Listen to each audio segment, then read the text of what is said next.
బాబు జగ్జీవన్ రామ్ జయంతి సందర్భంగా జాతీయ బీసీ దళ అధ్యక్షులు దండ్రు కుమారస్వామి ఆయన విగ్రహానికి పూలమాలలు వేసి నివాళులర్పించారు.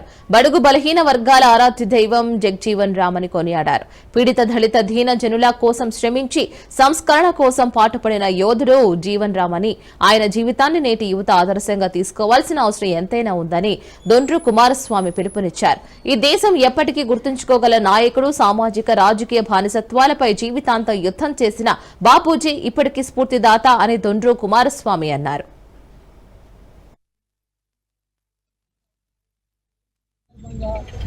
గ్రామ గ్రామాలలో, మండలాలలో, జిల్లాలలో, రాష్ట్రాలలో, దేశంలో ఆయన జయంతిని అంగరంగ జరుపుకోవాలని, ఆయనను మనం గుర్తు చేసుకోవాల్సిన సందర్భము, ఆయన చేసినను గుర్తు చేసుకోవాల్సిన సందర్భం అని తెలియజేస్తున్నాము.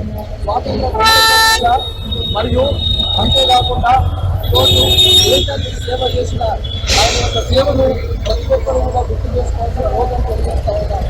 ఆయన అణగారిన వర్గాలకు, బలహీన వర్గాలకు, దళితులకు, పేదలకు హక్కుల కోసం కొట్లాడిన గొప్ప నాయకుడు అని తెలియజేస్తా ఉన్నాము. అంతేకాకుండా బడుగు బలహీన వర్గాలు, పేదల కోసము, మహిళల కోసము, కార్మికుల కోసము, వారి అభ్యున్నతి కోసము జీవితాంతం పోరాడిన వ్యక్తి అని, మరియు 50 సంవత్సరాలు కంటిన్యూగా పార్లమెంటు మెంబర్గా ఉండి ప్రపంచ రికార్డును చేసిన వ్యక్తి. ఆయన సేవను మనము నేటి తరానికి ఆదర్శంగా